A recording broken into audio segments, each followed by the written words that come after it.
अस्सलाम वालेकुम नाज़रीन, इमरान याकूब खान साहब और ज़फ़र इलाली साहब के साथ मैं हूं Samina Pasha. Program view point में आपको खुशामदीद कहती हूं। नाज़रीन, 25 मई के बाद जब इमरान खान साहब ने धरने की कॉल वापस दे दी थी और एहतजाज ख़त्म कर दिया था, तो उसके बाद से ऐसा लग रहा था कि उनकी तहरीक का जो मोमेंटम बन चुका था वो टूट चुका है और उसके बाद उनकी मज़ीद कोई नई हिकमत अमली भी सामने नहीं आ रही थी। जिसके बाद से करीन क़यास ये था कि अब हुकूमत टिक गई है और इसके साथ साथ ये भी कि इमरान खान साहब के पास अब शायद ज़्यादा ऑप्शन नहीं है और उनकी ये मूवमेंट भी शायद आहिस्ता आहिस्ता मज़ीद दम तोड़ गई है।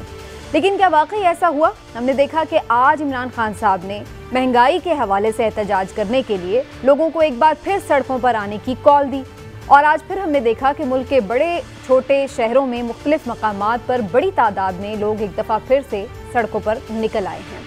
अभी भी ये एहतजाज जारी है। बहुत सारे मकामात हैं जहाँ पर बड़ी बड़ी स्क्रीन्स लगा दी गई हैं, जहाँ पर अब से थोड़ी देर बाद चेयरमैन इमरान खान साहब का खिताब भी मुतवक्के है। देखना ये कि वो इस खिताब में क्या आगे का कोई लाहे अमल देते हैं या कोई नए इंकशाफात करने जा रहे हैं। लेकिन बहरहाल उनके खिताब के हवाले से पहले ही जो लोगों का काफ़ी तादाद में निकलना है, ये क्या इंडिकेट कर रहा है? क्या ये इंडिकेट कर रहा है कि लोग वाकई महंगाई से इतने तंग हैं कि एक दफ़ा फिर से वो एहतजाज के लिए निकल खड़े हुए हैं, या फिर ये इंडिकेट कर रहा है कि इमरान खान साहब की स्ट्रीट पावर अभी भी मौजूद है और लोग एक दफ़ा फिर से निकालने की ताकत वो रखते हैं? बहरहाल इससे आगे चलकर क्या हालात में तब्दीली आ सकती है और नहीं, और फिर ये भी कि हुकूमत की इसको काउंटर करने के लिए स्ट्रेटजी क्या होनी चाहिए, क्या हो सकती है, इसके हवाले से गुफ्तगू करेंगे। आप सबको मैं खुशामदीद कहती हूँ। पहले चलेंगे इमरान की तरफ। इमरान साहब, कल जब हम बात कर रहे थे तो आपका अंदाज़ा ये था कि लोग नहीं निकलेंगे एहतजाज के लिए बड़ी तादाद में, लेकिन लोग तो निकले हैं काफ़ी। बिस्मिल्लाहिर्रहमानिर्रहीम। लोग निकले हैं, लेकिन कहीं भी कोई गैर मामूली लोग नहीं निकले। अभी 9 बजे के बुलेटिन में हमारे रिपोर्टर लिबर्टी से जो बीपर दे रहे थे वासिफ, वो बता रहे थे कि लॉन्ग मार्च में जितने लोग निकले थे आज उतनी तादाद नहीं है। तो ये देखें, ये नहीं आप कह सकती कि कहीं पे ऐसा हो गया कि जब में गफ़ीर और इतने लोग हैं कि पहले रिकॉर्ड टूट गए हैं। इमरान खान एक सियासी हकीकत है, मैं हमेशा कहता हूँ, और उनकी सियासत जो है उसका तो ज़्यादा वक्त गुजरा ही एहतजाजी सियासत में। इसलिए अगर कोई बंदा ये सोचे कि इमरान खान कॉल देंगे और कोई लोग निकलेंगे नहीं, तो उससे बड़ा बेवकूफ़ कोई नहीं है। लोग निकलेंगे, उनकी शख्सियत का एक करिश्मा है, वो बड़ी सियासी पार्टी के सरबराह हैं, ज़रूर निकलेंगे। लेकिन इतने लोग निकलना कि जिससे हुकूमत परेशान हो जाए और ये सोचने पे मजबूर हो जाए कि ओहो अब तो अवाम निकल आए हैं रोड पे, अब तो कुछ, तो फिर क्या मतलब ये इनकी कारकुन है, लोगों को परेशानी कोई नहीं, महंगाई की सब सुकून से है? क्या ये लोग क्यों नहीं निकले? अगर आप ये कह रहे हैं लोग नहीं निकले, मैं उसकी वजह समझ ले। देखें, इस बात में कोई शक नहीं कि महंगाई में शदीद इजाफा हुआ, इसमें तो कोई शक नहीं। हर बंदा, ख़ास तौर पे middle class, lower middle class और गरीब अवाम इतने मुतासिर हुए हैं कि जिनका जितना भी कहा जाए कम है, अवाम की ज़िंदगी मुश्किल हो गई है। लेकिन आप ये बात समझे कि जहाँ तक तहरीक इंसाफ की इस एहतजाज की बात है, उसमें आपको ज़रूर समझना चाहिए कि जब कोई भी सियासी जमात महंगाई को बुनियाद बना के एहतजाज का ऐलान करती है, तो असल में वो महंगाई की बुनियाद पे एहतजाज नहीं कर रहे होते, पसे पर्दा कुछ और अवामिल होते हैं। अच्छा। आप देखें, मौजूदा हुकूमत जब 3 महीने पहले अपोजिशन में थी तो ये महंगाई के खिलाफ एहतजाज कर रहे थे, और कितनी मज़ेदारी की बात है, दिलचस्प बात है कि आज वो हुकूमत में है और उस वक्त की हुकूमत जो है वो महंगाई के खिलाफ एहतजाज कर रहे हैं। लेकिन उस हुकूमत के एहतजाज से भी गरीब को कोई सुकून नहीं मिला था, गरीब को कोई रिलीफ नहीं मिला था, और इस अपोजिशन के एहतजाज पे भी गरीब को ये एहतजाज नहीं, कोई रिलीफ नहीं मिलेगा। ठीक है इलाली साहब, क्या आप समझते हैं कि जो मौजूदा हुकूमत है, जब अपोजिशन में थी उस वक्त जो लोग निकले थे एहतजाज के लिए, उसको आज जो लोग निकले हैं उसके साथ कंपेयर करें तो कमोबेश तादाद वही है, या आज आपको कुछ अलग क्राउड नजर आ रहा है? नहीं, मैं सिर्फ ये देख रहा था कि कोई इंतज़ाम नहीं हुआ है। सिर्फ उसने कहा है जिधर भी आप हैं इकट्ठे हो और प्रोटेस्ट करें।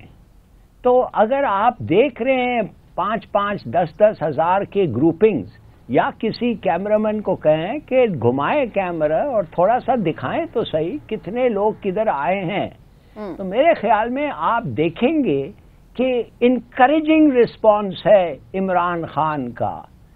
लोग थक गए हैं, लोग परेशान हैं, मगर निकल रहे हैं।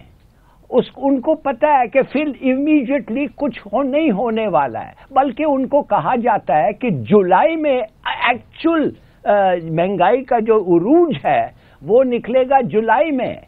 मगर देखिए फिर भी निकल रहे हैं 9-9, 10-10 बजे रात और सुन रहे हैं उसको कि वो क्या कहने वाला है।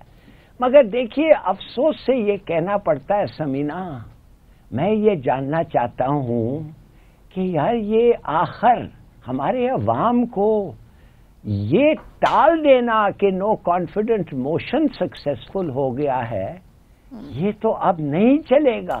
अब तो पूरी दुनिया कह रही है कि ये अमेरिकन प्रेशर है, हम नहीं, हमारे दोस्त मुल्क सऊदी अरेबिया, यूएई, ईरान, वो कह रहे हैं, तुर्की, वो जो नेटो मेंबर है वो कह रहे हैं हमें पता है कि अमेरिकन प्रेशर है रिजीम चेंज के लिए। हम इनके अपने जो लोग हैं PMLN के, उन्होंने आज या कल कहा है कि एक्चुअली हम NRO से बचना, हम NRO चाहते थे, हमें ख़त्म करने वाले थे, हमारे खिलाफ केसेस होते, हम डिस्क्वालीफाई हो जाते। अच्छा, तो आप अगर डिस्क्वालीफाई हो जाते और आपके पास अक्सरियत नहीं थी, तो क्या दूसरे लोग चाहते हैं कि आप जो लोगों के खिलाफ केसेस हों उनको निकाला जाए? कौन चाहता था? कैसे हुआ ये बात? दूसरे पार्टीज जो छोड़ के आपके लिए वोट किया है वो तो कभी कहा ही नहीं कि वो चाहते थे कि आप ना डिस्क्वालीफाई हों अगर कोर्ट आपको गिल्टी फाइंड करे। तो इसके माने NRO लेने के लिए आपने किया, ना सिर्फ किया, आपने देखा कि कोई मदद भी मिली आपको, या इकोनॉमिक एजेंडा था। चलिए अगर आप कहते हैं इकोनॉमिक गवर्नमेंट का बेकार था, तो 2 और 4 रुपये के लिए जब राइज होता था पेट्रोल के लिए, आप लोग सड़कों पे निकल आते थे। 160 रुपया का राइज हुआ है, PDM कुछ नहीं कर रही है। पहले तो 5 मार्चेस उन्होंने कर लिया था, 3 धरने दे दिए थे, बिलावल भुट्टो सिंध से इस्लामाबाद आ गया था, मगर अब कुछ नहीं, 160 रुपया बढ़ गया है हर चीज। तो इसका मतलब क्या हुआ? ये सब चीज अगर आप समेटें और सोचें तो फिर आपको पता चलेगा कि ये तो एक टोटल होक्स हुआ है। पाकिस्तान के अवाम के ऊपर एक होक्स परपेट्रेट किया गया है। शॉकिंग, मैं बड़ा अफसोस से कहना पड़ता है। इमरान साहब, अगर ये सारी रजीम चेंज को किसने साजिश की किसने नहीं भी की, फिल वक्त हम एक तरफ रख भी दें, लेकिन हम सिर्फ इस पे ही बात अगर कर भी लें कि जनाब महंगाई के हवाले से सारी गड़बड़ थी, जो कुछ भी था, लेकिन लोग तो ये कह रहे हैं कि अगर आप रिलीफ देने आए थे तो फिर आप रिलीफ देते तो आवाम को एक डिफरेंस फील होता। आपने तो आकर और तकलीफ दे दी, तो लोग तो कहेंगे कि फिर आपका एजेंडा अपना ही था, ज़ाती मफादी था। इसमें पहले मैं ज़रा हिलाली साहब की उस बात पे ज़रूर कमेंट करना चाहूँगा। देखिए, मुझे नहीं पता कि किसकी बात कर रहे हैं कि उन्होंने नून लीग वालों ने आके कहा कि हम तो NRO के लिए आए थे, या हमने तो दस्तगीर साहब का जो कल हमने क्लिप चलाया था, उन्होंने क्या ट्रांसलेट किया उन्होंने क्या कहा? उन्होंने ये नहीं कहा कि हमें NRO चाहिए था या हमें केस, उन्होंने ये कहा कि हमें ये खदशा था, हमारी ये मालूमात थी कि हमें नैब कोर्ट्स के जजेस लगा के और हमें हमारे खिलाफ रेफरेंसेस बनाकर हमें गिरफ्तार कर लिया जाता, हमें नाअहल कर दिया जाता। यानी ये नहीं उन्होंने कहा कि हमारे खिलाफ वो केसेस थे, उन्होंने कहा और बना दिए जाते जिसकी बिना पे ये सारा कुछ होता। बहरहाल उन्होंने जो भी कहा, मैं ये आपकी बात पे आ जाता हूँ कि रिलीफ और तकलीफ आपने बड़ा काफ़ी अच्छा मिला है। अवाम को रिलीफ ही मिलना चाहिए, हुकूमत वही अच्छी होती है जो अवाम को रिलीफ दे। लेकिन मौजूदा हुकूमत जो है, आप इस बात को समझें कि जब आप ये बात कहते हैं कि जनाब इमरान खान साहब जब थे उस वक्त वो कहते थे कि ये इंटरनेशनल जो है दबाव है, पूरी बैनुल अक़वामी सतह पे महंगाई बढ़ रही है, इसमें हमारा कोई कसूर नहीं है। आप अगर उस वक्त उस बात पे मुत्तफिक नहीं थे, तो आज आप अगर ये कहें कि जी ये तो हमारी मजबूरी है, तो फिर आपका मौक़िफ़ आज भी ये नहीं होना चाहिए। अवाम को इससे सरोकार नहीं है कि आप कह देंगे जी पूरी दुनिया में हो रहा है, यूक्रेन, मौजूदा हुकूमत के लिए बात, मौजूदा हुकूमत के लिए यूक्रेन और रूस का मामला है तो इसलिए तेल की कीमतें भी राना सनाउल्लाह साहब जो फरमा रहे थे। देखें, महंगाई, गरीब आदमी जो है ना, उससे कोई पूछेगा 2 और 2 कितनी है, तो वो कहेगा 2 और 2 4 रोटियां। उसको ये पता होना चाहिए कि मुझे आटा सस्ता मिले, मुझे बिजली सस्ती मिले, मुझे उसे इस बात से सरोकार नहीं है कि किस वजह से पेट्रोल की कीमत में इजाफा हो रहा है, क्योंकि जितनी महंगाई हो रही है उसके हिसाब से उसकी आमदनी तो नहीं बढ़ रही, उसके तो मसाइल बढ़ रहे हैं महंगाई के बढ़ने से। इसलिए हुकूमत को अगर वाकई ही अगले इलेक्शंस में जीतना है, अगर अगले इलेक्शन में इन्होंने कुछ हासिल करना है, तो फिर अवाम की रिलीफ के लिए कुछ ना कुछ करना पड़ेगा। अगर ये ऐसे ही सिर्फ महंगाई करते जाएंगे, अवाम को रिलीफ नहीं देंगे, तो उनके लिए मुश्किलात होंगी, चाहे वो अभी आप इलेक्शन में जाएं या अगले साल। इवेंचुअली तो आपको जाना ही पड़ेगा, कितना आप डिले कर लेंगे। तो आपको ये कड़वा घूंट पीना पड़ेगा अवाम को फेस करने वाला, लेकिन ये अच्छा घूंट बन सकता है अगर अवाम को रिलीफ दें। हिलाली साहब कुछ इस पर रिस्पॉन्ड करना चाह रहे हैं। जी हिलाली साहब। जी जल्दी से मैं 2 पॉइंट्स बता दूं। देखिए समीना, आपको पता है कि जब गवर्नमेंट को पूछा गया है कि तुमने पेट्रोल कम किया है और बड़ा ज़बरदस्त कम किया है, पैसे किधर से आएंगे, तो उन्होंने कोशिश की एक्सप्लेन करने के लिए कि हम थोड़े पैसे डेवलपमेंट फंड से ले रहे हैं, कोई नेशनल प्रोविंशियल फंड से ले रहे हैं, इधर से उधर से, और हम बड़ी कोशिश कर रहे हैं ये बचाओ वो बचाओ। इस वक्त जब 160 से बच गया है तो हम उनसे पूछ रहे हैं कि भाई आपने तो कोशिश ही नहीं की पैसे इकट्ठे करने के लिए, क्यों? बगैर कोई आर्ग्यूमेंट आपने कहा बढ़ा दो, बढ़ गया।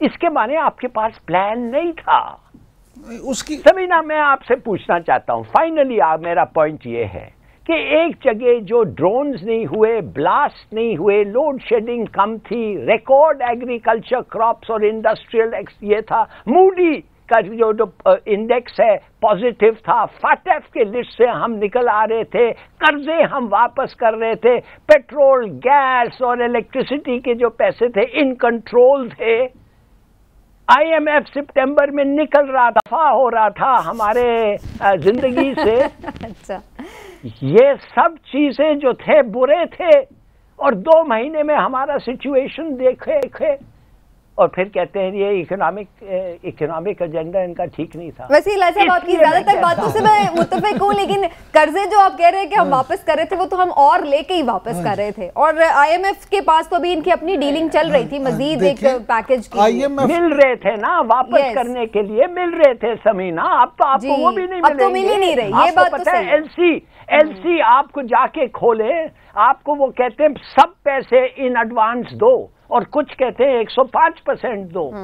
यार सी चेंज है। अच्छा, आपने एक बड़ा इंपॉर्टेंट पॉइंट उठाया है हिलाल साहब, लेट मी रिस्पॉन्ड इस पे। कुछ इमरान साहब भी करेंगे, लेकिन इसमें इमरान साहब जो अभी हिलाल साहब ने भी एक बात की ना कि आपको लोग बाहर दे रहे थे कुछ ना कुछ, उसमें अभी एक बड़ी इंटरेस्टिंग बात हुई है कि जो तुर्की और चाइना है उन्होंने शाह महमूद कुरैशी साहब को विजिट के लिए इनवाइट किया है, तो उस पर भी बड़ी वो एक हैरत अंगेज सी बात लग रही है कि वो तो अब नहीं है फॉरेन मिनिस्टर, लेकिन उन्हें फिर भी कॉल करना चाइना और टर्की का, जबकि शहबाज शरीफ साहब विजिट करके भी आए टर्की का, तो उन्हें कोई खातिर खा वहाँ पर नई चीज़ मिली। पहली बात यह है कि शाह महमूद कुरैशी साहब को उन्होंने कुछ देने के लिए नहीं बुलाया। पूरी दुनिया में मुख्तलिफ जब वफूद का तबादला होता है या कॉन्फ्रेंसेस होती हैं या दौरे होते हैं, तो उसमें अपोजिशन से भी लोगों को बुलाया जाता है।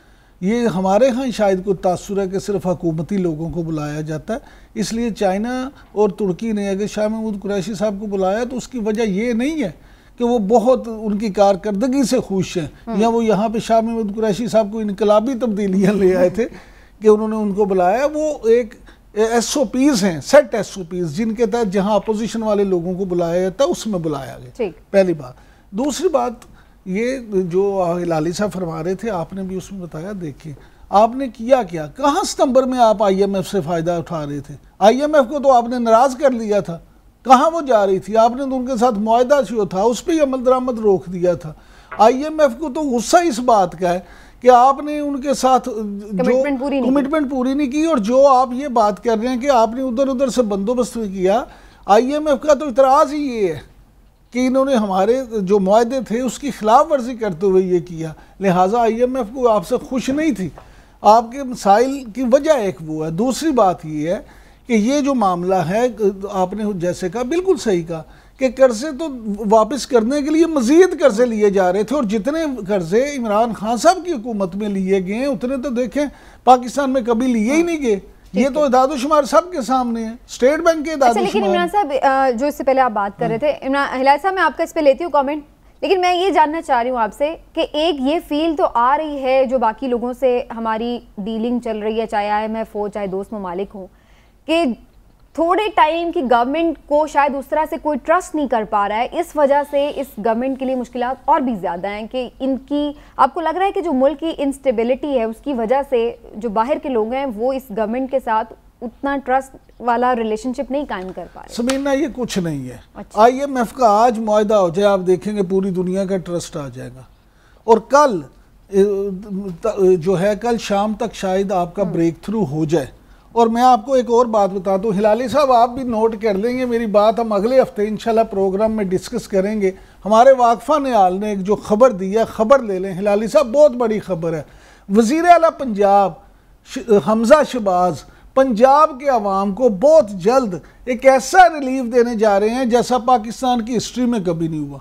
वो गरीबों के लिए एक ऐसी चीज़ अनाउंस करने जा रहे हैं जो पाकिस्तान में कभी नहीं हुई। लिहाजा आप ये नोट कर लें कि अगले 3-4 दिन में हमजा शहबाज जो हैं वज़ीर आला पंजाब, वो एक ऐसा ऐलान करेंगे, एक ऐसा रिलीफ देंगे कि हिलाली साहब भी उनकी तारीफ करते हुए नजर आएंगे। ये तो बड़ी जबरदस्त बात है, जिस चीज के लिए आवाम का फायदा उसमें तो कोई बिल्कुल बिल्कुल, यानी इस हुकूमत की अपनी स्टेक इसमें है कि अगर ये अवाम को कुछ रिलीफ देंगे तो फिर ही अवाम इनसे खुश होंगे। ठीक है जी, हिलाली साहब आप क्या रिस्पांस देना चाह रहे हैं इनकी सारी बातों पे? आप दे लें, फिर मैं थोड़ा आगे चलूंगी टॉपिक को लेके। जी, इसका मतलब ये है कि जो चोरी किया है पैसे वो वापस ला रहे हैं और हेल्थ कार्ड को रीइंस्टेट कर रहे हैं। अगर ये है तो बड़ी अच्छी बात है, मैं उनकी तारीफ करूंगा, अगर जेल भी जाना पड़े। देखिए बात असल ये है कि 30 साल से हम, आपका क्या ख्याल है, कर्ज कैसे दे रहे हैं? हमारा डेट क्यों बढ़ गया है? 30 साल से हम, ये इमरान खान तो 3 साल हुआ है ना, ये 30 साल से हम कर्ज लेके कर्ज वापस कर रहे हैं भाई। That is why we are in such a debt, number 1। Number 2, यार खुदा के लिए आपको मैं कह रहा हूं, IMF ये कह रहे हैं खुश नहीं था। हम तो IMF को खुश करने के लिए तो नहीं आए ना, हम तो IMF के पैसे वापस करने हैं। हमने उनको कहा कि तुम कह रहे हो पैसे किधर से आओगे, ये लो, ये ब्रेक डाउन बताओ। कहते नहीं नहीं ये ऐसा नहीं होना था, ये गलत है, ये हम we didn't agree to this. ये है हम पैसे जो तुम्हें दे रहे हैं, ये पैसे जो सब्सिडी है पेट्रोल का, इस तरीके से मिलेगा तुम्हें, क्या तुम्हारे को प्रॉब्लम क्या है? वो खुश नहीं थे। अरे if they are not happy to hell with them. और सितंबर में प्रोग्राम खत्म होता है, ये तो इनको तोहफा मिला है, 2 साल और $2 बिलियन और ये तोहफा जो है इट्स अ लीथल तोहफा। इस तोहफा से हमें कंट्रोल किया जाएगा। ये तो हर वक्त चाहते हैं कि हम इनसे कर्ज लेते रहें। बिल्कुल, खुद इंसानी की तरफ जाना चाहिए ना कि कर्ज ही हमारा वाहिद हल हो मईशत का। सिर्फ एक फिक्र, अगर आप IMF का कर्ज पूरा उतारते ही ना तो आप कैसे उनसे आजाद हो जाते? आपने उनका कर्ज वापस करके जान छुड़ानी है ना। अगर आप उनका कर्ज वापस नहीं करते तो कर रहे थे ना आप। ये जो 22 प्रोग्राम्स जो हुए थे इमरान, आपका क्या ख्याल है ये 22 प्रोग्राम्स में कैसे at the end of the program कर्ज खत्म होता था? सऊदी अरेबिया आ जाता था, UAE आ जाता था, कोई ना कोई आके देता था। वो खुद कहते थे अच्छा रहने दो, अगले प्रोग्राम में एडजस्ट करेंगे। यार ये तो आप ऐसे बात कर रहे हैं जैसे ये पहले दफे हुआ है। ठीक है, होता तो यही रहा, पॉलिसी यही रही है, लेकिन क्या उससे हम आगे बढ़ेंगे? पहली दफा नहीं हुआ। आपकी बात पे मैं सर तस्लीम में हम करता हूँ, ये पहली दफा नहीं हुआ। लेकिन इमरान खान तो डिफरेंट है ना। अगर उसने भी वही काम करना था जो पिछलों ने किया तो फिर फायदा क्या हुआ? फिर उसको पूरा टाइम करने देते ना, अब तो वो यही कहेगा मैंने आगे ही चल के वो डिफरेंस करना था क्रिएट। लेकिन एनीवेज अब आगे क्या होना है इस पर थोड़ी सी बात हो जाए। इमरान खान साहब की मूवमेंट अपनी जगह चल रही है, इलेक्शन अब भी हो जाएं, इस साल के आखिर में हो या अगले साल हो या फिर फाइनली 2023 में होने तो हैं ही। लेकिन आसिफ जरदारी साहब बड़े होपफुल हैं इमरान साहब कि वो तो ये वादे वईद कर रहे हैं, दावे कर रहे हैं कि जनाब अगली हुकूमत पीपल्स पार्टी की होगी। पहले तो मैं ये जानना चाहूँगी क्या ये हुकूमत में पीपल्स पार्टी इस वक्त जो हुकूमत है क्या शामिल नहीं है, वो उसको डिसऑन कर रहे हैं? और दूसरी बात ये कि ये उनका क्या कोई हकीकत पसंदाना दावा है? समीना, मुझे कोई सियासी लीडर ऐसा बता दें कि जो ये दावा ना करे कि अगली हुकूमत उसकी होगी। क्या जरदारी साहब वाहिद शख्सियत हैं जिन्होंने ये दावा किया है क्या मुस्लिम लीग नून वाले ये दावा नहीं करते? क्या पीटीआई वाले ये दावा नहीं करते? पीटीआई वाले तो यहाँ सुन हाँ, पीटीआई वाले तो आके ये कहते थे कि अगले 15 फवाद चौधरी साहब हमारे प्रोग्राम में, सेनेटर फैसल साहब और बहुत सब, अली जैदी साहब हमारे प्रोग्राम्स में ये क्या कहते थे कि अगले 15 साल, असद उमर साहब सब ये टीवी पे आके कहते थे कि जी अगले 15 साल इमरान खान कहीं नहीं जा रहा।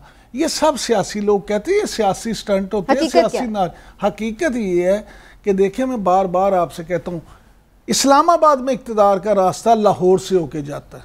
अगर आप पंजाब, जो पाकिस्तान का सबसे बड़ा सूबा है, अगर आप यहाँ पे सीटें जीतेंगे तो फिर आप इस्लामाबाद में वफाकी हुकूमत बना सकेंगे।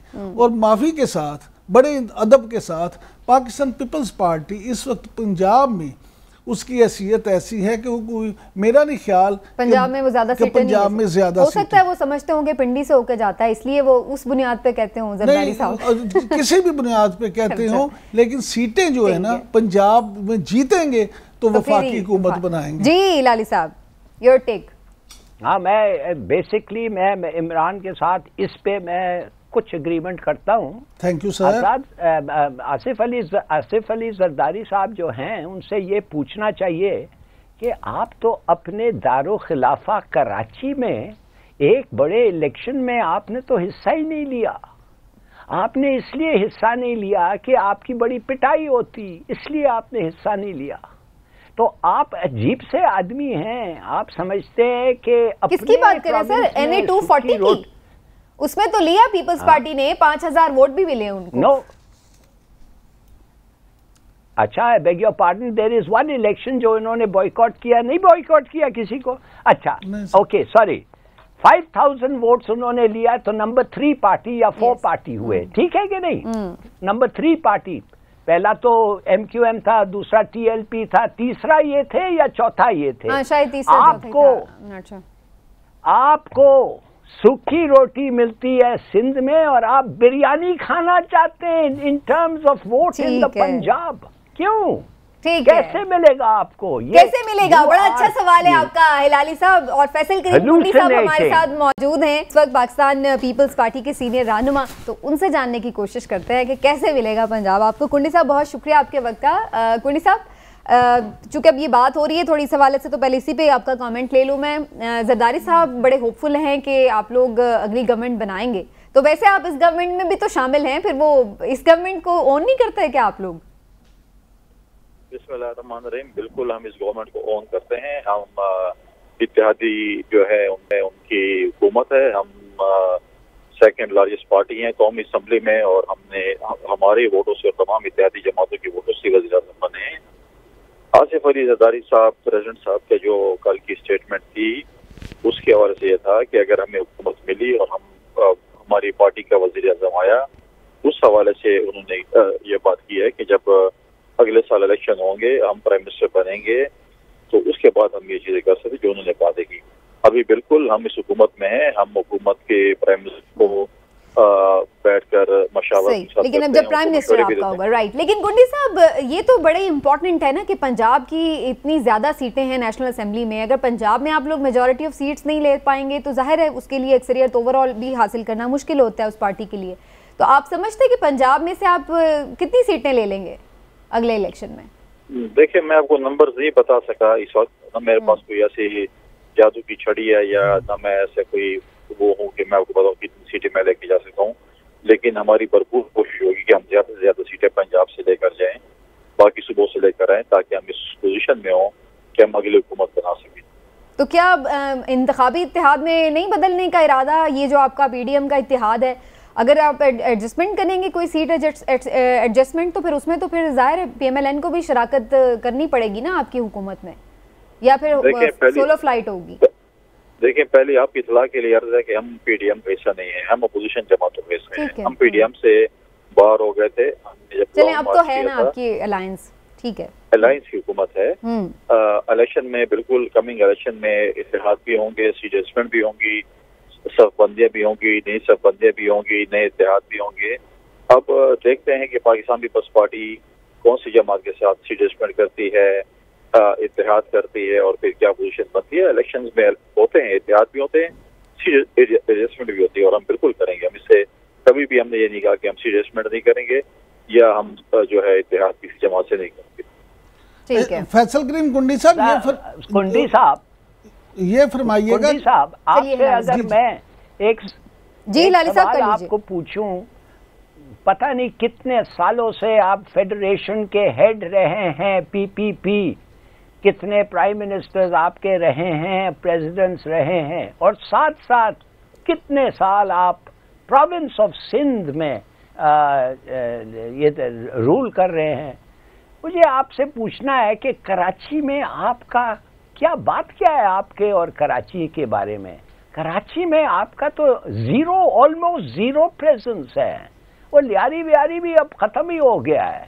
ये बात क्या है कुंडी साहब? क्यों मकबूलियत कम हो रही है कुंडी साहब? अभी ये जो लास्ट इलेक्शन हुआ है उसमें भी बड़े कम वोट थे आपके कैंडिडेट के। जी कुंडी साहब, देखें, ये हिलाली साहब का अपना ज़ाती तजज़िया हो सकता है कि हमारी जीरो प्रेजेंस है कराची में। हमारे इस वक्त भी जो MNAs हैं हमारे कराची से हैं। हमारे जो वफाकी वजीर पटेल साहब हैं वो भी कराची से इलेक्ट होकर आए हैं। हमारे और भी MNAs रिसेंटली बाई इलेक्शन जब हुआ था इससे पहले उसमें भी जो है हमारे जो है MNA बने हैं, तो मंदोखेल साहब MNA बने हैं। ऐसी बात नहीं है कि हमारी कराची में जीरो प्रेजेंस है, हमारी कराची में बिल्कुल प्रेजेंस है। हमारे MNAs वहाँ से बने हैं, हमारे MPAs वहाँ से बने हैं। बिल्कुल ये जो इलेक्शन अभी रिसेंटली बाई इलेक्शन हुआ है उसमें MPM ने सीट जीती है। MPM भी एक पॉलिटिकल हकीकत है, इसमें ये बात नहीं है कि MPM कोई वहाँ सियासी जमात नहीं है या बाकी सियासी जमातें नहीं है। तो जरूरी नहीं है कि हम सारे बाई इलेक्शन पाकिस्तान पीपल्स पार्टी जीतेगी या कोई और जमात जीतेगी। तो हम तो चाहते हैं हमारी प्रेजेंस बिल्कुल, मैं इससे एग्री नहीं करता हूँ हिलाली साहब की बात से कि जो यहाँ पर टीवी पे बैठ कर तजिया करें कि लियारी पीपल्स पार्टी खत्म हो गई या फलां जगह खत्म हो गई है। ये इनकी जाती सोच तो हो सकती है लेकिन हकीकत आप इत्तेफाक नहीं करते। इमरान साहब का भी क्वेश्चन ले लें। जी फैसल करीम कुंडी साहब, ये फरमाइए, आज एक सीनियर जर्नलिस्ट और मारूफ एंकर ने दावा किया है कि फवाद चौधरी साहब जो हैं वो आजकल उनके हालात को अपनी पार्टी में ठीक नहीं है और वो इधर उधर हाथ पांव मार रहे हैं। तो क्या फवाद चौधरी साहब दोबारा पीपल्स पार्टी ज्वाइन तो नहीं कर रहे? देखिए, हेलो कुंडी साहब, मुझे लग रहा है उनका वो कुछ ऑडियो का इशू है शायद। जी अभी हमारे साथ मौजूद नहीं है। वो मेरे ख्याल में वो जवाब नहीं देंगे सवाल। नहीं देने लगे थे हिलाली साहब, जवाब देने लगे थे, उनकी लाइन जी कुछ लाइन डिस्कनेक्ट होगी। एनीवेज चलिए हम अपनी डिस्कशन को कंटिन्यू करते हैं। तो जरदारी साहब के हवाले से क्वेश्चन किया था मैंने इमरान साहब से, उन्होंने अपनी राय दी थी, लेकिन हिलाली साहब आप अपनी बात कर रहे थे तो कुंडी साहब आ गए थे हमारे साथ। तो अब क्या ख्याल है फिर? वो ये कह रहे तो प्राइम मिनिस्टर भी अपना बनाएंगे, अगली हुकूमत बनाएंगे। आपको लगता है कोई इस तरह की सेटलमेंट उनकी हो सकती है? क्योंकि लोग ये भी कह रहे हैं कि एस्टैब्लिशमेंट से बड़ी अच्छी चल रही है इस वक्त पीपल्स पार्टी की। देखिए, जरदारी साहब का जो एक्सपर्टीज है वो उस वक्त आता है कि जब वो सिंध के MNAs जो हैं और वो 4-6 जो और इधर उधर के होते हैं, बेसिकली सिंध के MNAs को इस तरीके से वो यूटिलाइज करें कि इट मेक्स द डिफरेंस कि एक फेडरेशन में एक पार्टी आए या वो पार्टी ना आए। तो फिर एक दफा जैसे इस वक्त हुआ है, उनका तो कोई ये नहीं है ना कि फेडरेशन में वो आ सके, मगर इसलिए कि PMLN चाहता था कि वो फेडरेशन में आए, उन्होंने अपने सपोर्ट दे के अपने लिए बहुत सारे सीट्स ले लिया है इन कैबिनेट इन पंजाब, जो एक्चुअली उनके पास ये ताकत कभी है ही नहीं लेने के लिए। तो उसकी चालाकी ये है जरदारी साहब की कि वो ठहरते हैं और देखते हैं कि अगर वो डिसाइसिव डिफरेंस कर सकें तो फिर वो आपको पता है कि वो डील मेकिंग में बहुत अच्छे हैं, पैसे बड़े अच्छे बना सकते हैं ना। तो इसलिए वो अपना एक्सपर्टीज इस्तेमाल करके, ये होता है वो बाइंग एंड सेलिंग है यार, दिस इज देयर फोर्टे। ठीक है, जोड़ तोड़ की सियासत तो चलिए मैं बाई सेलिंग की तो बात नहीं करती, जोड़ तोड़ की सियासत तो वो करते हैं। देखिए, मैं हिलाली साहब विद ड्यू रिस्पेक्ट हिलाली साहब की बात से एग्री नहीं करता। देखिए, वो मफाहमत की सियासत को, वो जोड़ तोड़ की सियासत को, वो सियासी रमूज को बड़ी अच्छी तरह समझते हैं और मैं समझता हूँ कि मौजूदा जितनी लॉट है उसमें जरदारी साहब इन मामलात में काफ़ी अपनी दस्तरस रखते हैं। और सिर्फ सिंध भी नहीं, देखें बलूचिस्तान में भी, सेनेट के इलेक्शन में भी उन्होंने कई दफ़ा ये बात साबित की है। तो वो अच्छे एक सियासतदान है, सियासत की चाल अच्छी तरह चलते हैं, इसलिए वो हर सियासी जमात की तरह, हर सियासत लीडर की तरह वो उनकी पार्टी को या उनको जिससे फ़ायदा होता है वो मूव बना लेते हैं। लास्ट क्वेश्चन मेरा इसी से रिलेटेड, खान साहब अब कोई नया लॉन्ग मार्च करने जाएंगे? क्योंकि 10 जुलाई से पहले उनका इंदिया है कि शायद दोबारा से कोई लॉन्ग मार्च की कॉल दें, उन्होंने कारकुनों को तैयार रहने की हिदायत भी की है। ऐसा कुछ आपको दोबारा होता नजर आ रहा है? मुझे लगता है कि अभी अगर आज बहुत दुनिया निकल आती और इतनी दुनिया निकल आती कि जिससे हम कह सकते कि वाह भी वाह इमरान खान सब छा गए हैं, फिर तो वो ज़रूर लॉन्ग मार्च की कॉल देते। अभी फौरी मुझे नहीं लगता कि वो कॉल देंगे, कॉल नहीं देंगे। हिलाली साहब आपकी क्या राय है इस पर?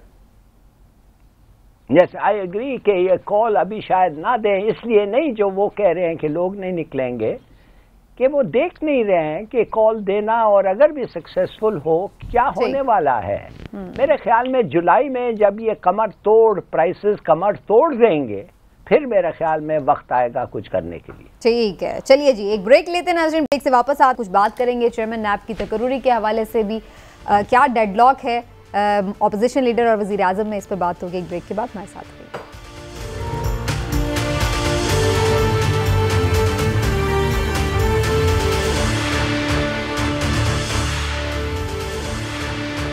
वेलकम बैक जी। अब बात कर लेते हैं कुछ चेयरमैन नैब की तकर्रुरी के हवाले से। काफ़ी देर हो गई है, ये नशिस्त अभी तक खाली है, लेकिन इसके ऊपर अभी तक इत्तेफाक नहीं हो पाया है अपोजिशन लीडर और वज़ीर आज़म शहबाज शरीफ साहब का। हालांकि अपोजिशन लीडर इस वक्त राजा रियाज है, जो कि ज़ाहिर है यही समझा जा रहा था कि वो तो कोई किसी किस्म की ऑब्जेक्शन ही नहीं करेंगे शहबाज शरीफ साहब की किसी चॉइस के ऊपर, लेकिन वो ऐसा क्यों कर रहे हैं, इसके पीछे क्या कहानी है, ये तो एक पॉलिटिकल एस्पेक्ट है, लेकिन इसके क्या कानूनी निकात हैं उसके हवाले से भी गुफ्तगू करना बड़ा ज़रूरी है।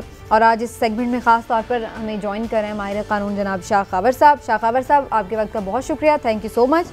आप मुझे थोड़ी सी इजाज़त दीजिएगा, मैं ज़रा एक शॉर्ट कमेंट ज़रूर ले लूँ थोड़ा पॉलिटिकली, क्योंकि ये बड़ी दिलचस्प बात लग रही है कि इमरान साहब सारे ही इस बात पे हैरान हो रहे थे कि राजा रियाज साहब की क्या मजाल कि वो शहबाज शरीफ साहब की चॉइस पर कोई उंगली उठा सकें। तो ये सब कोई दिखावे के लिए हो रहा है या वाकईतन वो सचमुच में अपोजिशन लीडर बन गए? देखें बात ये है कि इस वक्त तो अमलन अपोजिशन लीडर हैं, तो उन्होंने कहा कि in the Rome do as the Romans do, तो उन्होंने कहा बिहेव भी ऐसे ही करना चाहिए जैसा कि अपोजिशन लीडर करता है। देखिए असूली तौर पे तो चेयरमैन नैब को एक ईमानदार और असूल पसंद आदमी ही होना चाहिए। अब जस्टिस जो रिटायर्ड हैं मकबूल बाकिर साहब, उनके हवाले से जो बात हो रही है तो वो इन तमाम औसाफ के मालिक तो हैं, लेकिन अब राजा रियाज साहब को उन पर इतराज़ है या मुस्लिम लीग नून के लोगों के इतराज़ है। मेरी जो ज़ाती मालूमात है उनके मुताबिक वज़ीर आज़म शहबाज शरीफ को उन पर कुछ ज़्यादा इतराज़ नहीं है, लेकिन मुस्लिम लीग नून के कुछ लोग ऐसे हैं जिनको उन पर इतराज़ है कि ये नहीं होना चाहिए। अब राजा रियाज साहब भी उनकी वजह से पे वो नहीं मान रहे। अब राजा रियाज साहब भी उनकी वजह से नहीं मान रहे या उनको खुद भी उन पे इतराज़ है, ये तो राजा रियाज साहब ही बता सकते हैं। सभी वजह असर थे। लेकिन हिलाली साहब, शाह खावर साहब की तरफ जाने से पहले आपसे भी मैं ज़रूर एक शॉर्ट कमेंट ले लूँगी। जस्टिस मकबूल बाकिर साहब के नाम के ऊपर काफ़ी लोग कह रहे थे कि वो एक अच्छी शोहरत के हामिल हैं शख्सियत, और अगर वो ये ओहदा कबूल करते हैं तो शायद वो सबके लिए काबिल कबूल होंगे। इवन फवाद चौधरी साहब भी उनकी तारीफ़ कर रहे थे। लेकिन आप समझते हैं कि चेयरमैन नैब का ओहदा वाकई इतना पावरफुल रह गया है कि जिसके हवाले से अब ये कोई सीरियस तकर्रुरी, इसको हम कहें कि बहुत कुछ बदल सकती है ये तकर्रुरी? जी हाँ, चेयरमैन नैब का ओहदा बिल्कुल आप ठीक कह रहे हैं, आप कुछ रहा ही नहीं है उसमें। और राजा रियाज जो है do in Rome not as Romans do in lotacracy as lotas do. ये जो हैं इनको आप पता है ये इनको टिकट मिल रहा है नून का और शायद मिल ही गया है, कंफर्म नहीं हुआ है, इसलिए कि इस वक्त कंफर्म करना कुछ जाती होगी, इसलिए कि ये he is pretending he is in the opposition, बना बनाए ऑपोजिशन लीडर हैं। ये वही करेंगे जो नून कहेंगे इनको, और नून नहीं चाहती बाकर वाज अ गुड चॉइस। बिल्कुल सही कह रही हैं आप, सब लोग कह रहे थे कि would have been a good choice, मगर वो नहीं चाहते गुड चॉइस ना। वो 5 आईजीज चाहते हैं जो सिंध में पहले थे, इसलिए कि पिपलियर्स ने उनको निकाला हुआ है। ये देख रहे हैं टोडी के लिए, गुलाम के लिए, वो लफ्ज जो पाकिस्तान में इसका मतलब है राजा रियाज को प्रॉक्सी गेम खेल रहे हैं, ऐसे मुझे लग रहा है आप दोनों की बात से। शाह खावर साहब की तरफ जाऊंगी। शाह खावर साहब, पहले तो ये फरमा दीजिए कि नैब लॉज में कुछ अमेंडमेंट्स हो गई हैं और यकीनन वो आपने भी अच्छी तरह से देख ली हैं। आपके नज़दीक नैब के साथ क्या हो गया है इस तरमीम के बाद? कवानीन में तरमीम का ताल्लुक है, इस पे तो मैं समझता हूँ कि बड़े अरसे से इस पे बहस होती रही है और इसमें हाई कोर्ट्स और सुप्रीम कोर्ट्स जो हैं अपने फैसलों में भी उन्होंने इस चीज़ का इजहार किया है कि नैब कवानीन में मुनासिब तरमीम होनी चाहिए। मसलन जो जमानत का जो एक इख्तियार जो अकाउंटेबिलिटी कोर्ट को नहीं था, उसके बारे में कई दफ़ा सुप्रीम कोर्ट ने अपनी ऑब्जर्वेशंस में कहा कि ये इख्तियार उनको दे देना चाहिए। इसी तरह और भी बहुत सारी चेंजेस, और इसमें आपको ये भी याद होगा कि जो पीटीआई की गवर्नमेंट थी वो भी 3 अमेंडमेंट्स लेके आए थे, first, second, third amendment ordinance NAB के कवानीन में। उसमें ज्यादा उनका फोकस ये था कि वो जो सिविल सर्वेंट्स जिनके बारे में ऐसे इल्जामात हैं कि उन्होंने कुछ सिर्फ महज रूल्स को वायलेट किया है, प्रोसीजर्स को फॉलो नहीं किया और उनके खिलाफ कोई माली फायदा उठाने का कोई इल्जाम नहीं है या सबूत नहीं है, तो ऐसे केसेस को जो है वो पर्सन की डेफिनेशन से निकाल दिया जाए। इसी तरह कुछ जो टैक्स के मैटर्स थे या एफपीआर से रिलेटेड इश्यूज थे, उनको भी उन्होंने तरामीम में ये कर दिया था कि उनको भी निकाल दिया जाए और उस पर अमल भी शुरू हो गया था। और उसमें एक और भी था कि जो पिछली अमेंडमेंट्स थी कि नैब की अदालत जो है वो अकाउंटेबिलिटी कोर्ट्स के जो स्पेशल जजेस हैं उनको जमानत कब्ल गिरफ्तारी या बाद गिरफ्तारी का भी जो है इख्तियार दे दिया गया। तो अभी ये जो नया इन्होंने जो बिल जो है वो पास किया है, जो मेरा ख्याल है एक्ट ऑफ पार्लियामेंट होने जा रहा है, वो भी उन तीनों तरामीम का रेप्लिका है, लेकिन उसमें कुछ चीजों में और भी इजाफा कर दिया गया है। और उसमें जो चेयरमैन नैब की जो बहुत ज्यादा पावर्स थी, वो जैसे अभी डिस्कशन हो रही है, काफी कमी कर दी गई है। उसमें सदर मुमलिकत का जो एक रोल था अपॉइंटमेंट का चेयरमैन नैब की और या प्रोसिक्यूटर जनरल नैब की, प्रोसिक्यूटर जनरल नैब का तो खैर वो भी प्रेसिडेंट ही करते थे, लेकिन on the recommendation of chairman NAB, तो उन्होंने प्रेसिडेंट की जगह फेडरल गवर्नमेंट का है उसको सब्स्टिट्यूट कर दिया है।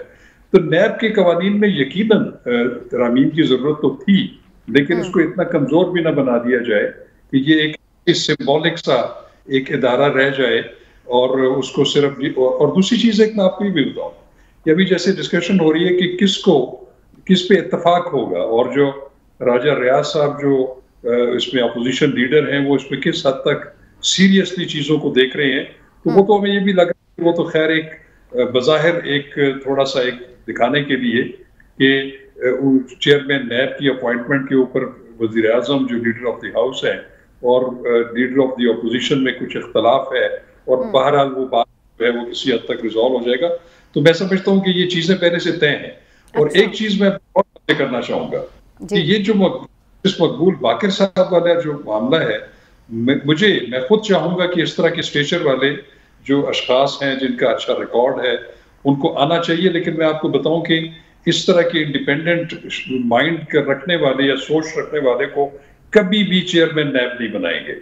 वो हमेशा किसी ऐसे शख्स को बनाएंगे तो बाद में जो है वो अपनी और फिर हम ये भी देखते हैं कि बहुत सारे जो बहुत बाइज्जत और बड़े ऑनरेबल लोग हैं वो खुद भी बहुत सारी ऐसी चीज़ों से अवॉइड भी कर रहे होते हैं, क्योंकि जब वो इस तरह की पोस्ट लेते हैं तो उसके बाद जाहिर है जिसके भी खिलाफ वो बात करते हैं, जिस भी पार्टी के अगेंस्ट, तो वही चढ़ दौड़ती है। और जिस तरह से कैरेक्टर असैसिनेशन होती है तो लोग बड़े कहते हैं ना दामन बचा के गुजरने की भी कोशिश कर रहे हो, तो ये बड़ा अनफॉर्चुनेट भी है। लेकिन एक चीज़ मैं आपसे ज़रूर जानना चाहूँगी, हमेशा ही हम देखते हैं कि चेयरमैन नैब की जो पोस्टिंग होती है उसके ऊपर हमेशा ही इसका जो तरीकाकार वजह है कि जी वज़ीर आज़म अपोजिशन लीडर मुशावरत करें वगैरह वगैरह 3 बार करें, फिर लीड कमेटी में चला जाए, लंबा। कहने का मकसद ये कि आप समझते हैं कि इसमें कुछ और अमेंडमेंट की ज़रूरत है, क्योंकि हमेशा ही ये बड़ी प्रॉब्लमेटिक हो जाती है तकर्रुरी प्रोसेस, इसका बड़ा अजीब सा है।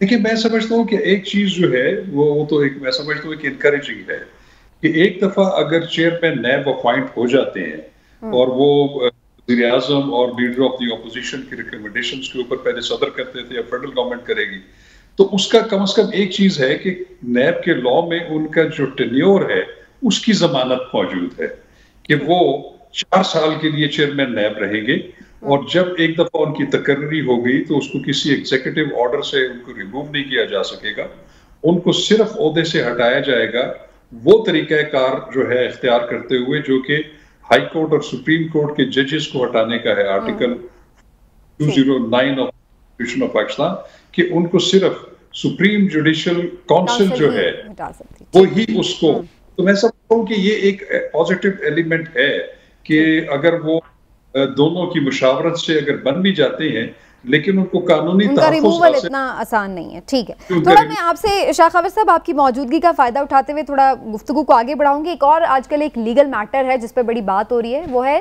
साबिक फौजी सदर परवेज मुशर्रफ साहब की वापसी के हवाले से। मुख्तलिफ मुकदमात में वो इन्वॉल्व भी रहे हैं, मतलूब भी रहे हैं, और अब ज़ाहिर है वो बैरून मुल्क हैं और उनकी हालत वहाँ बहुत ख़राब है। उनको वापस लाने के हवाले से अब शुरू हो गई है फैसिलिटेशन वगैरह का प्रोसेस भी। आपसे मैं इस पर 2-3 बातें ज़रूर जानना चाहूँगी। कानूनी पोजीशन क्या कहती है, क्योंकि वो मतलूब हैं तो क्या वो आते साथ गिरफ्तार कर लिए जाएंगे अगरचे वो एयर एम्बुलेंस के ज़रिए आ रहे हों? क्या इसकी कोई गुंजाइश बनेगी, किस तरह से होगा? जी जी बिल्कुल, ये बड़ा इंपॉर्टेंट सवाल है। एक तो बात ये है कि आपको याद होगा कि उनको एक बड़े मुतनाज़ा एक फैसले में हाई ट्रीजन में उनको जो है वो डेथ सेंटेंस अवार्ड की गई, और उसके बाद एक लाहौर हाई कोर्ट के एक बेंच ने वो पूरे प्रोसेस को जो है वो अनकॉन्स्टिट्यूशनल और गैर आईनी गैर कानूनी डिक्लेयर कर दिया। वो पूरा ट्रायल जो था उनका संगीन गद्दारी का और उसके जो ट्रिब्यूनल का जो फैसला था उसको उन्होंने अंडू कर दिया। उसके खिलाफ भी एक अपील पड़ी हुई है, लेकिन वो चीज तो मैं समझता हूँ कि उस दूसरे मुतनाज़ा फैसले की वजह से उनके सजाए मौत वाला जो हाई ट्रीजन में है वो तो इस वक्त मौजूद नहीं है। लेकिन अगर वो किसी और मुकदमात में मतलूब है और उसमें उनको इश्तिहारी मुलजिम करार दिया गया है, तो उनका ये राइट बिल्कुल बनता है कि वो अपने लॉयर्स यहाँ पे इंगेज करें और उनके थ्रू वो हाई कोर्ट्स से रिज्यू कर सकते हैं कि वो आके पाकिस्तान आना चाहते हैं, और उनको एक हिफाजती जमानत दी जाए कि वो जब मुल्क में आए तो उनको गिरफ्तार न किया जाए जिन जिन मुकदमात में उनको इश्तिहारी मुलजिम करार दिया गया है। और उसमें अदालतें ऐसे रूटीन में उनको जो हिफाजती जमानत दे सकती हैं, लेकिन फिर उनको यहाँ आके जो दिन मुकर्रर किए जाएंगे या वक्त जो अदालत मुकर्रर करेगी हिफाजती जमानत की, उनको जो एप्रोप्रिएट कोर्ट ऑफ लॉ है वो फिर उसको फॉलो करना होगा। आप साथ रहिएगा शाह खबर साहब, ये एक पॉलिटिकल मैटर भी है इस वक्त, और मैं चाहूंगी कि इमरान साहब और हिलाली साहब से भी इस पे कमेंट शामिल करूं, फिर मैं मजीद भी आपसे सवाल करना चाहूंगी। इमरान साहब, खुद नवाज शरीफ साहब ने भी अपने मैसेज में जो है वो कहा है कि जी बिल्कुल उनको फैसिलिटेट किया जाए, ये वो तो बड़ा उनका एक ग्रज रहा है अगेंस्ट परवेज मुशर्रफ साहब, लेकिन उनकी जानिब से ये कहा गया। आपको लगता है कि पॉलिटिकली PMLN ने कोई कॉम्प्रोमाइज़ किया अपनी पोजीशन के ऊपर, या फिर जो इस वक्त चूँकि एस्टेब्लिशमेंट के साथ गुडी गुडी ताल्लुकात चल रहे हैं तो उसमें फिर वो कह रहे हैं कि ठीक है? नहीं, देखें इसमें दोनों चीज़ें हैं। पहली बात तो ये है कि वज़ीर-ए-आज़म साबिक वज़ीर-ए-आज़म नवाज शरीफ ने जो बयान दिया उसमें आपने देखा होगा, वो उसमें उन्होंने कहा कि जो सदमे मैंने बर्दाश्त किए हैं मैं नहीं चाहता कि वो तो मेरी ज़ाती दुश्मनी नहीं है। तो अब मुशर्रफ साहब जितने बीमार हैं तो उनका ख्याल है कि उनकी तबीयत ठीक नहीं है, और फिर DGISPR की तरफ से भी उस पर आया और सब लोग समझते हैं कि इदारा भी चाहता है कि वो आ जाए, तो उन्होंने कहा कि फजूल में ऐसे क्या ज़रूरत है एक नया कॉन्फ्लिक्ट क्रिएट करने की, तो आ जाए, हमें इससे क्या नहीं, बल्कि उन्होंने कहा हुकूमत को चाहिए कि फैसिलिटेट करें। मैं समझता हूँ कि इंसानी बुनियादों पे भी ये एक अच्छी बात है, ऐसा ही होना चाहिए, किसी चीज़ को ज़ाती उस पर नहीं लेना चाहिए। टाइम हमारा बिल्कुल शॉर्ट है, मैं चाहूँगी लाली साहब से भी इस पर कमेंट ले लूँ। जी लाली साहब, मुशर्रफ रिटर्न पर आपका क्या कमेंट है? देखिए बात सीधी सादी ये है कि इनको अगर जैसे कावर साहब ने कहा है कि इनका केस बेसिकली एक और कोर्ट ने कहा है कि ये ट्रायल उनका ठीक नहीं हुआ था, तो एक प्रेसिडेंशियल पार्डन दे दें और इस बेचारे को अब या ये अस्पताल में रहना है या ये घर में एज अ हॉस्पिटल में रहना है, और अगर केस ना ख़त्म हो तो वो डिक्लेयर किया जाएगा, अस्पताल जेल हो जाएगा, उसका घर जेल हो जाएगा। तो I mean what is it? इधर तो हैं दूसरे पार्टीज के 7 स्टार फैसिलिटीज में रहते हैं जो कन्विक्ट हुए हैं और जो कन्विक्ट होने वाले हैं, हमने देख लिया है। तो इस आदमी को क्या, जो बीमार है, जो हिल नहीं सकता है, उससे क्या आप लोगों को? दूसरी बात मैं इनसे कावर साहब से पूछना चाहता हूं कि मैं बड़ी इज्जत करता हूं इनकी और इनके बड़े सीरियस जजमेंट्स होते हैं। आपने बेसिकली ये कहा है कावर साहब के बाकर साहब को नहीं जाना था इसलिए कि वो एक ऑनरेबल आदमी है और ऐसे पोस्ट के लिए एक ऑनरेबल आदमी के नाम नहीं देना चाहिए। तो फिर किस ये नहीं, उन्होंने ऐसा नहीं कहा हिलाली साहब, ऐसा नहीं कहा, उन्होंने कहा है कि होना चाहिए। आपने शायद आप सही से समझ नहीं पाए। अच्छा सॉरी वक्त भी खत्म हो गया। ठीक है शाह खाबर साहब, वक्त खत्म हो गया। So much for your time. नाज़रीन, आज के प्रोग्राम से इतना ही, फिर मिलेंगे। अपना ख्याल रखिए। अल्लाह हाफ़िज़।